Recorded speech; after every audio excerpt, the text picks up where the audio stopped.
BDO. Bienvenue sur le podcast Ma Mission Préf. Découvrez les missions préférées des collaborateurs BDO qui sont tout aussi passionnés que passionnants. Thomas est manager en Transaction Services chez BDO. Plus que ses aspects financiers, ce qui le passionne dans son métier, c'est d'apporter des conseils stratégiques à ses clients. Découvrez sa mission préférée, la cession d'un groupe industriel spécialisé dans l'ingénierie routière. Je m'appelle Thomas, j'ai 30 ans, je suis manager en Transaction Services, donc je suis chez BDO depuis 5 ans, au bureau de Paris. Le métier de Transaction Services, c'est un métier qui consiste à faire des audits financiers dans le cadre de transactions d'entreprise. Donc nous, on accompagne des clients qui souhaitent soit acquérir une autre société, soit vendre leur propre société ou leur propre groupe, et on les accompagne dans une expertise en fait financière du groupe cible ou de leur propre société s'ils veulent la vendre. Si on fait un parallèle assez simple et grossier avec l'immobilier qui parle peut-être à plus de monde, dans un process de vente d'appartement ou d'achat d'appartement, vous avez un agent immobilier qui serait plutôt le conseil M&A, donc fusion-acquisition, qui va vraiment accompagner un cédant ou un acquéreur dans l'ensemble du process d'achat d'appartement. Nous, on serait plutôt un expert qui va estimer le bien. Donc on arrive à un moment clé, assez proche de la transaction, du fait que l'appartement se vende ou s'achète, mais on va donner les clés pour vraiment donner la meilleure estimation possible de l'appartement. Donc on a un vrai travail d'expertise, mais ça reste un métier de conseil. Pourquoi ? Parce que c'est dans une démarche stratégique d'un acquéreur ou d'un groupe qui souhaite se vendre. On se base essentiellement sur les données comptables et financières des sociétés, donc les rapports d'audit, justement, les plaquettes comptables, les liasses fiscales, la comptabilité générale, et tout autre document intéressant, des contrats d'emprunt, les statuts des sociétés, les PV d'AG. Et nous, le but, c'est de délivrer des messages qui sont très compréhensibles à partir de données qui sont très comptables et financières. Je trouve que c'est un métier vraiment enrichissant parce qu'au-delà de la partie technique et de la partie purement financière, il y a vraiment un travail de conseil et d'accompagnement. Et ça, c'est très valorisant à titre personnel et c'est aussi valorisant en termes d'équipe.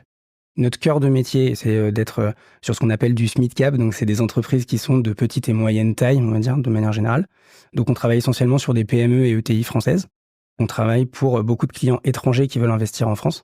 On travaille pour de grands groupes français, on travaille pour des fonds d'investissement. Donc on a vraiment un panel de clients et de cibles qui est hyper diversifié et qui du coup ont aussi des contextes complètement différents. Un client étranger qui vient investir en France, on doit beaucoup plus l'accompagner dans la compréhension de certaines spécificités françaises, fiscales notamment ou sociales, là où un fonds d'investissement va pas forcément avoir exactement les mêmes attentes de notre part parce qu'il peut déjà bien comprendre certains aspects transactionnels français. Travailler avec des clients étrangers, ça permet aussi de travailler en anglais. 60% de nos rapports écrits sont faits en anglais. Et à l'oral, si je dois aussi donner un ordre d'idée, je dirais que entre 30-40% de nos missions sont faites en anglais. C'est vraiment une force, je pense, de pouvoir pratiquer l'anglais. C'est quelque chose de très valorisant. Une des missions qui m'a beaucoup marqué dans mon parcours chez BDO, c'est une mission qui, à l'inverse des missions classiques que l'on peut faire en Transaction Services, c'est étalée dans le temps. Alors c'était une mission à la vente.